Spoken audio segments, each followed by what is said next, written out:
What I'm seeing is I see a hungry Crawford, a Crawford that has been looking for the opportunity for a long time, finally getting the opportunity, and really ready to grab. And it's exciting. You know, Terence is freakishly strong. He can punch. He's got good crack. He can fight from both ways. Orthodox southpaw. He can fight at mid-range, close range, outside, and he can fight going both ways. So it's exciting. It's exciting. I'm going with Terence Crawford.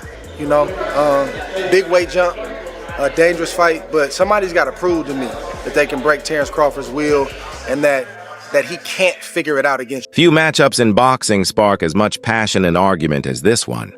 Both fighters represent the absolute peak of their eras. Mayweather, the master of control and defense.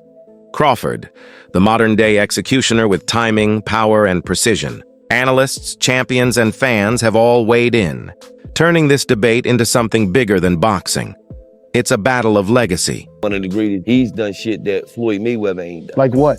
Like what? The audience that don't know. He is Two-time a two-time undisputed champion. Floyd wasn't a one-time undisputed champion. So he has all the belts in one division and then moved up and got all the belts in another division. I don't know if that's ever happened in the history of boxing. Yes, and he beat the man. And he beat the man. Let's give Terence Crawford his flowers because everything he said he was going to do, he done it. Floyd Mayweather retired untouched, a perfect 50-0 record.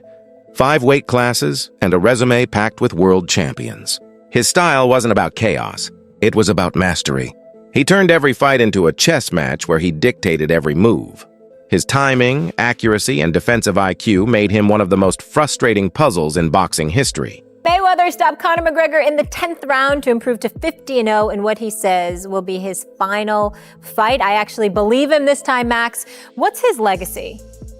Well, he's one of the great pure boxers who ever lived.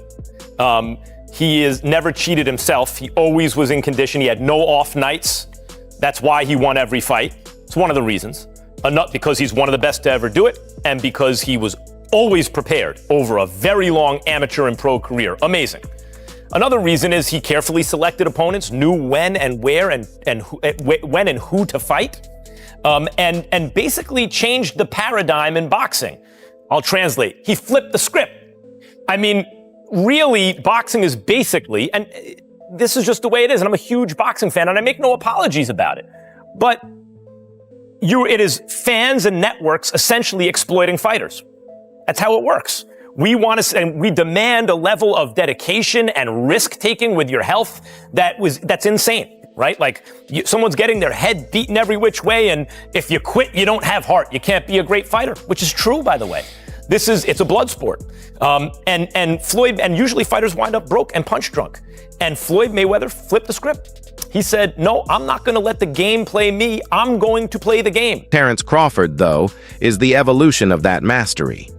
He's one of the most complete fighters of the modern era, a switch hitter with explosive power and intelligence that borders on cruel. Becoming undisputed in multiple divisions, he's proven he can adapt to any style, any danger, and come out looking untouchable. Today, only Mayweather's shadow seems to linger above him in the pound-for-pound debate.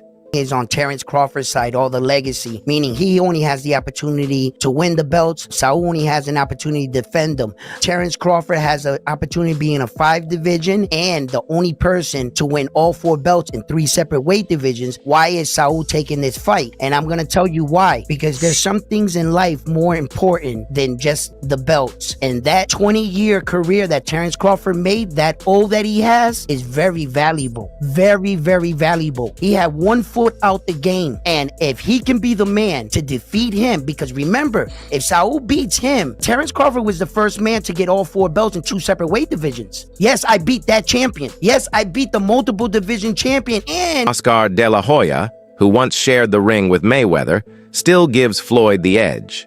Mayweather's technique and discipline make him untouchable, Oscar said, calling him the gold standard for precision and control.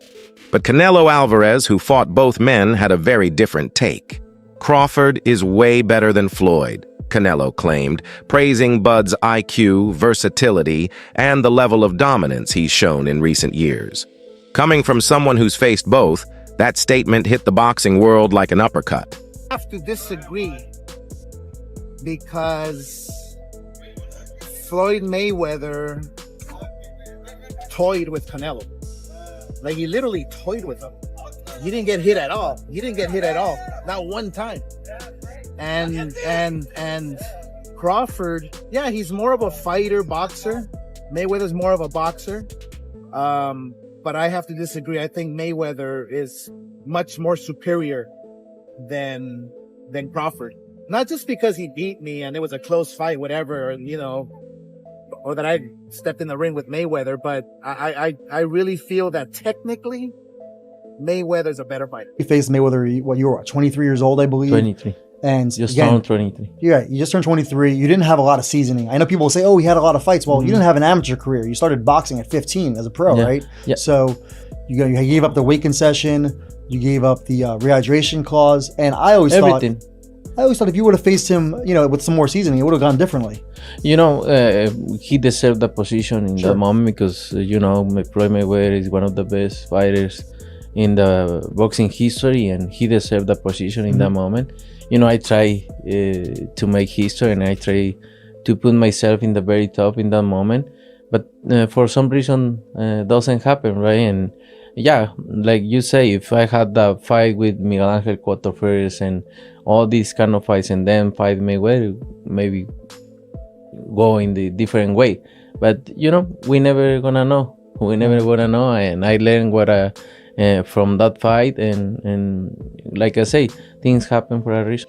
Interview Shane Mosley, another man who went 12 rounds with Mayweather, sees things from both sides. He's admitted that Crawford's arsenal might actually make him more dangerous. Bud's all-around skill set is crazy, Mosley said. He brings angles, power, and timing Floyd never had to deal with.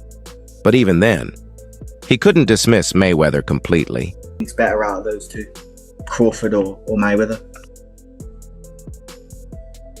I think Crawford is better, bigger. Like he's actually, he moved in weight class, and I would say Crawford is a better fight all around fighter. Mayweather's really good too, though. You can knock him as well. He's very talented. It would have been a tough fight, but I think Crawford would have the edge over Mayweather because of the long arms and because he's bigger. You know what I'm saying? And he would have kept him at bay. It would have been hard for Mayweather to counter, maybe. But Mayweather's definitely a technician. I mean, like Crawford said, Mayweather has his era, and Crawford, this is it. Mosley has also said that while Crawford may have the tools, Mayweather's discipline and defensive genius remain unmatched. Floyd is one of the hardest puzzles in boxing, he explained. You can hurt him once, but he'll never let it happen again. Surprised about his power. When you attack Floyd, he has a way of making you run into it and you feel the power, like a collision. But when you kind of box away from him, yes, he has power, but not like he does when you're trying to attack him. He's not weak. He's strong. Like I say, he trains hard and he does all the things you're supposed to do as a fighter or as a champion to be the best. And Mosley would know. Back in 2010, he caught Floyd clean in the second round and rocked him badly. But Floyd instantly adapted, shut him down, and controlled every second that followed. Mosley says that's when he realized Mayweather doesn't fight you, he studies you. Once he figures you out, it's over. Everybody talk about Shane Cardi. But what was the issue? Shane started hesitating. Why did Shane hesitate? Because he took the best shot and he stood there, held on tight, and on top of that, made Shane feel his strength. And came back out like nothing happened the previous round. Right. But still stone cold. Right. And then Shane ends up being the one hesitating, waiting, and the fight get away from him. I'm saying Shane hit me with a hell of a shot. Okay. Actually, two shots. Okay. But even in that particular round, what I said to Shane was this.